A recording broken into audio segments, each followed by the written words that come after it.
आज उत्तर प्रदेश से लेकर दिल्ली के गलियारों तक महासंग्राम छिड़ा हुआ है, जहां एक तरफ लखनऊ में पकड़े गए संदिग्ध आतंकियों ने दिल्ली एनसीआर को दहलाने की खौफनाक साजिश रची थी, तो वहीं अखिलेश और राहुल गांधी की जुगलबंदी ने सियासत के मैदान में नया तूफान ला दिया है। क्या है वो बड़ी खबरें जो आज आपके होश उड़ा देंगी? चलिए जानते हैं आज का पूरा घटनाक्रम।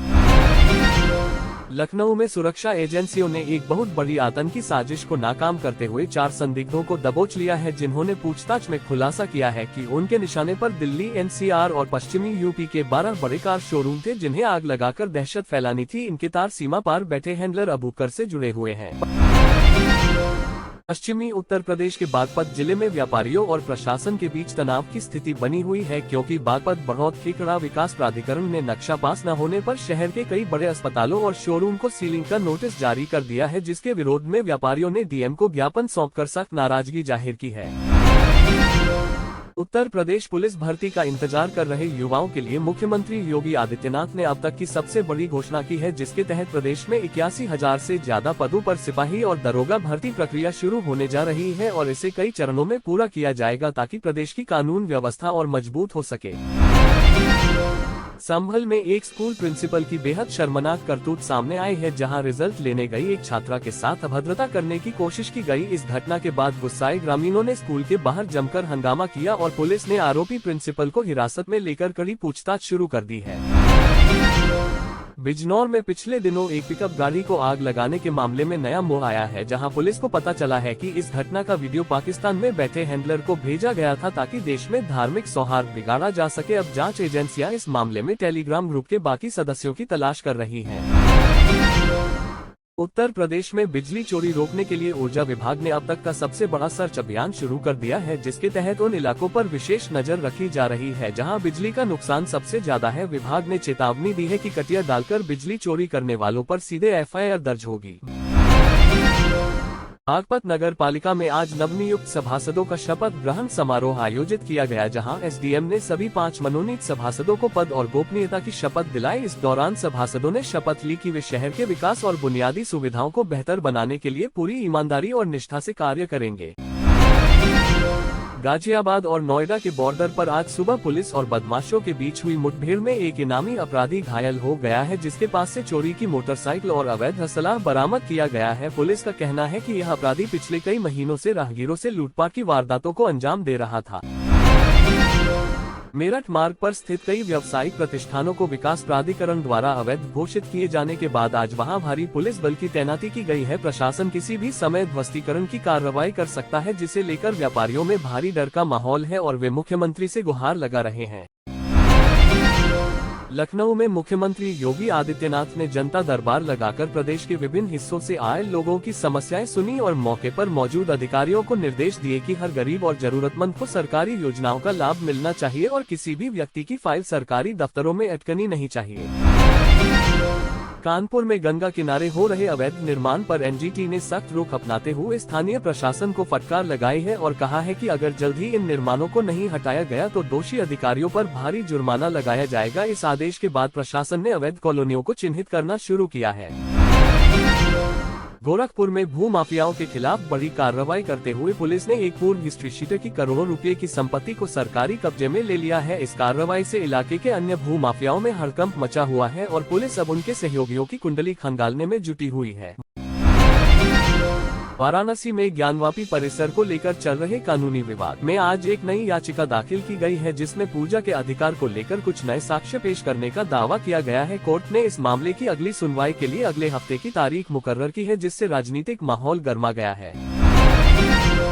झांसी में रेलवे ट्रैक के पास विस्फोटक सामग्री मिलने की खबर से रेलवे सुरक्षा बल और स्थानीय पुलिस अलर्ट मोड पर आ गई है। सुरक्षा की दृष्टि से कई ट्रेनों को रोककर उनकी तलाशी ली गई। हालांकि बाद में इसे एक शरारत माना गया, लेकिन पुलिस मामले की गहराई से जांच कर रही है।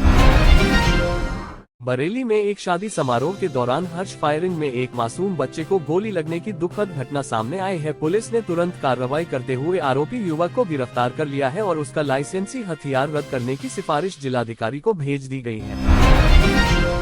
उत्तर प्रदेश सरकार ने मुख्यमंत्री आवास योजना के तहत उन पात्र लोगों की नई सूची जारी कर दी है, जिनके पास अब तक पक्का मकान नहीं था। सरकार ने लक्ष्य रखा है कि अगले 6 महीनों के भीतर इन सभी परिवारों के बैंक खातों में घर बनाने की पहली किस्त भेज दी जाएगी। मुख्यमंत्री बाल सेवा योजना के तहत यूपी सरकार ने उन बच्चों के लिए वजीफे की राशि बढ़ाने का फैसला किया है जिन्होंने अपने अभिभावकों को खो दिया है। अब इन बच्चों को बेहतर शिक्षा और पालन पोषण के लिए हर महीने 4,000 रुपए की आर्थिक सहायता सीधे उनके खाते में प्रदान की जाएगी। पश्चिम बंगाल की मुख्यमंत्री ममता बनर्जी ने केंद्र सरकार पर फिर से मोर्चा खोलते हुए कहा है कि बंगाल के हिस्से का फंड जानबूझकर रोका जा रहा है। उन्होंने राहुल गांधी और अखिलेश यादव के साथ मिलकर एक बड़े राष्ट्रीय आंदोलन की रूपरेखा तैयार की है ताकि केंद्र पर दबाव बनाया जा सके। राहुल गांधी ने अपनी न्याय यात्रा के अगले चरण में केंद्र की आर्थिक नीतियों पर हमला बोलते हुए कहा कि देश में अमीर और गरीब के बीच की खाई लगातार बढ़ती जा रही है और युवाओं को रोजगार देने के बजाय सरकार केवल चंद उद्योगपतियों को लाभ पहुंचाने वाले कानून बना रही है। समाजवादी पार्टी के नेता अखिलेश यादव ने ममता बनर्जी के रुख का समर्थन करते हुए कहा है कि बीजेपी शासित केंद्र सरकार विपक्षी राज्यों के साथ भेदभाव कर रही है और आने वाले चुनावों में जनता इस अन्याय का जवाब जरूर देगी। उन्होंने सभी विपक्षी दलों को एकजुट रहने की अपील की है। रूस और यूक्रेन के बीच चल रहा युद्ध अब तीसरे साल में प्रवेश कर चुका है और रूसी राष्ट्रपति पुतिन ने यूक्रेन के सैन्य ठिकानों पर अब तक का सबसे विनाशकारी हमला करने का आदेश दिया है, जिससे पूरी दुनिया में परमाणु युद्ध छिड़ने का खतरा एक बार फिर से मंडराने लगा है। इजरायल और हमास के बीच जारी जंग में अब हिजबुल्लाह ने भी पूरी तरह से कूदने की धमकी दी है, जिससे लेबनान सीमा पर तनाव चरम पर पहुंच गया है। इजरायली प्रधानमंत्री नेतन्याहू ने स्पष्ट कर दिया है कि जब तक हमास का पूरी तरह सफाया नहीं होता तब तक युद्ध विराम नहीं होगा। ईरान ने लाल सागर में अपने युद्धपोत तैनात कर अमेरिका और ब्रिटेन को सीधी चुनौती दे दी है, जिससे वैश्विक व्यापार मार्ग पर खतरा बढ़ गया है। अंतर्राष्ट्रीय जानकारों का मानना है कि अगर ये तनाव कम नहीं हुआ तो कच्चे तेल की कीमतों में भारी उछाल आ सकता है, जिससे भारत प्रभावित होगा। चीन और ताइवान के बीच बढ़ते विवाद को देखते हुए अमेरिका ने अपने 7वें बेड़े को ताइवान जलमध्य की ओर रवाना कर दिया है, जिससे एशिया प्रशांत क्षेत्र में युद्ध जैसी स्थिति बन गई है। चीन ने चेतावनी दी है कि किसी भी बाहरी हस्तक्षेप को बर्दाश्त नहीं किया जाएगा। भारत के विदेश मंत्री एस जयशंकर ने संयुक्त राष्ट्र में पाकिस्तान को आईना दिखाते हुए कहा कि जो देश आतंकवाद का निर्यात करता है उसे शांति की बात करने का कोई नैतिक अधिकार नहीं है। भारत ने स्पष्ट कर दिया है कि आतंकवाद और बातचीत एक साथ नहीं चल सकती। निर्वाचन आयोग ने एक साथ चुनाव कराने यानी वन नेशन वन इलेक्शन की संभावनाओं को लेकर सभी राजनीतिक दलों से उनकी राय मांगी है। विपक्षी दलों ने इस पर अपनी आपत्ति दर्ज कराई है, जबकि सत्ता पक्ष इसे देश के हित में एक बड़ा कदम बता रहा है। सुप्रीम कोर्ट ने चुनावी बॉन्ड मामले में एक बार फिर सख्त रुख अपनाते हुए सभी संबंधित बैंकों को निर्देश दिया है कि वे चुनावी चंदे की पूरी जानकारी सार्वजनिक करें ताकि जनता को पता चल सके कि किस राजनीतिक दल को कितना और किससे फंड मिला है। भारतीय नौसेना ने अरब सागर में एक समुद्री डकैती की कोशिश को नाकाम करते हुए एक विदेशी जहाज और उसमें सवार चालक दल के सदस्यों को सुरक्षित बचा लिया है। भारतीय नौसेना की इस बहादुरी की पूरी दुनिया में प्रशंसा हो रही है और इससे समुद्री क्षेत्र में भारत का प्रभाव बढ़ा है।